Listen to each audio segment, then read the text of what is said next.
ये प्रोजेक्ट बांग्लादेश के लिए वो गले की हड्डी बन चुकी है जिसे वो उगलना चाहता है। जैसे ज्यादातर देशों के लिए चाइना की दोस्ती काफी महंगी पड़ती है, इस बार ये महंगाई बांग्लादेश पे आके टूट पड़ी है। ऐसे प्रोजेक्ट को जो बांग्लादेश ने मजे मजे में स्टार्ट किया था, चाइना उसे सीरियसली ले चुका है और अब करोड़ों रुपए बांग्लादेश की जेब से निकलवाने पे अड़ा हुआ है। व्हाट्सअप गाइज अस्सलामु आलैकुम, अपनारा केमन आছেন আশা করি সবাই ভালো আছেন। আমি জুনেদ, আপনারা দেখতেছেন জুনেদ আলী অফিশিয়াল। আমি আপনাদের জন্য একটি ভিডিও প্লে করতে যাচ্ছি, সবাই দেখবেন, আশা করি সবাই দেখবেন, ভালো লাগবে। आपको तो पता है कि हिंदुस्तानी मीडिया चीन और बांग्लादेश के ताल्लुकात के ऊपर हमेशा नेगेटिव बात करता हुआ नजर आता है। जब भी चीन के साथ कोई भी मुआहदा हो बांग्लादेश का, इसके ऊपर तनकीद करता हुआ नजर आता है।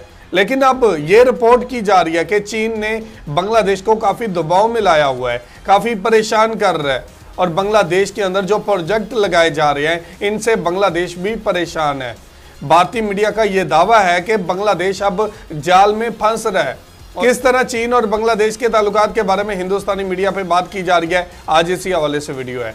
वीडियो की तरफ बढ़ने से पहले आप दोस्तों से गुजारिश है, अगर आप चैनल पर नए हैं तो चैनल को सब्सक्राइब करें, साथ बने बेल आइकन को भी दबाएं ताकि आपको वीडियो का नोटिफिकेशन सबसे पहले मिलता रहे।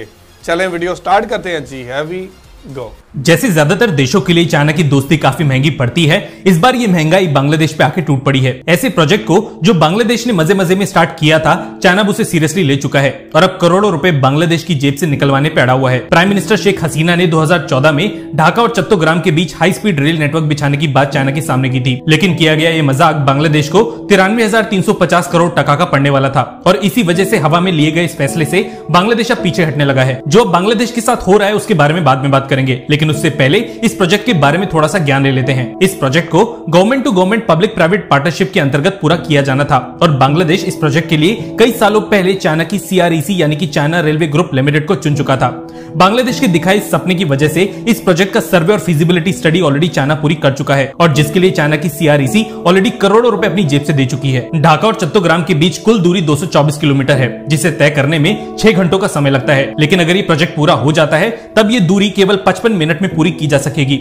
ये रूट बांग्लादेश के लिए इसलिए भी सबसे ज्यादा इंपॉर्टेंट है क्योंकि बांग्लादेश का 80% एक्सटर्नल ट्रेड इसी रूट से किया जाता है और समय को बचाने के लिए ही बांग्लादेशी प्राइम मिनिस्टर ने इस प्रोजेक्ट को मंजूरी दी थी। अब दिक्कत यह है कि प्रोजेक्ट की इतनी बड़ी कीमत को देखते हुए बांग्लादेश इससे अपने पांव पीछे खींच रहा है और चाइना ऐसा करने नहीं दे रहा। अगर ये प्रोजेक्ट भी चाइना के हाथों से चला गया तो पाकिस्तान के CPEC के बाद चाइना की दूसरी सबसे बड़ी गलती से माना जाएगा और चाइना ऐसा हरगिज नहीं चाहता। अब हुआ यह है कि चाइना इस प्रोजेक्ट को शुरू करने के लिए बांग्लादेश पे दबाव डाल रहा है। बांग्लादेश में अभी तक किसी भी ऐसे गवर्नमेंट टू गवर्नमेंट प्रोजेक्ट पे काम नहीं किया गया है और इसी के चलते फंड्स और कंसल्टेशन के लिए अब बांग्लादेश जापान और साउथ कोरिया के साथ बात कर रहा है। ये प्रोजेक्ट बांग्लादेश के लिए वो गले की हड्डी बन चुकी है जिसे वो उगलना चाहता है। आज 8 साल बीत जाने के बाद भी इस रेलवे लाइन पे काम शुरू नहीं हुआ है और इसकी काफी पॉसिबिलिटी है कि आने वाले 4 से 5 सालों में भी इस पे काम शुरू नहीं किया जाएगा। जहां भारत बांग्लादेश के कई मेजर रेलवे प्रोजेक्ट्स में मदद दे रहा है, वहीं बांग्लादेश ने अभी तक भारत को रोलिंग स्टॉक्स के कई बड़े कॉन्ट्रैक्ट से बाहर रखा, लेकिन बाकी देशों की तरह बांग्लादेश भी अपनी गलती मानता हुआ नजर आ रहा है। हाल ही में बांग्लादेशी रेलवे मिनिस्टर ने BLW और ICF का एक दौरा किया था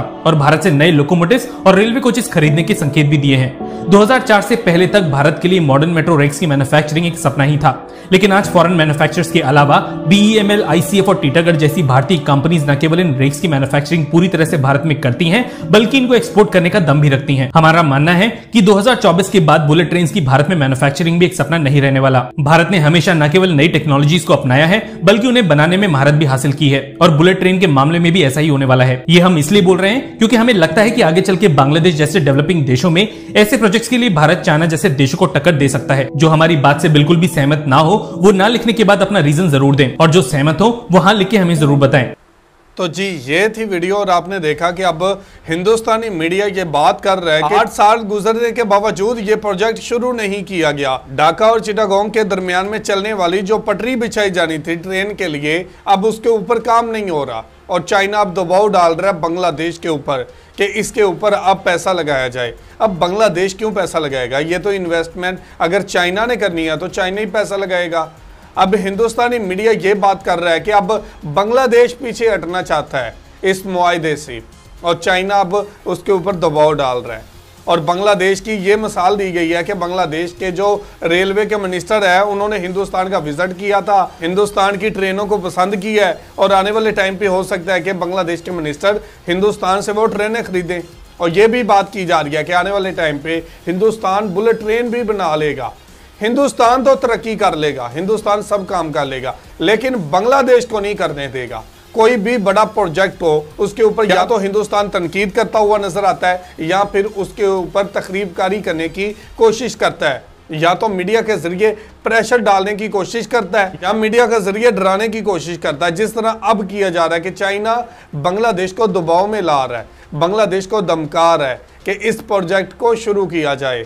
और आने वाले टाइम पे देखना होगा कि हिंदुस्तानी मीडिया या हिंदुस्तानी हुकूमत किस तरह इस बात को हजम कर पाएंगी कि बांग्लादेश और चाइना के ताल्लुकात आगे बढ़ते हैं।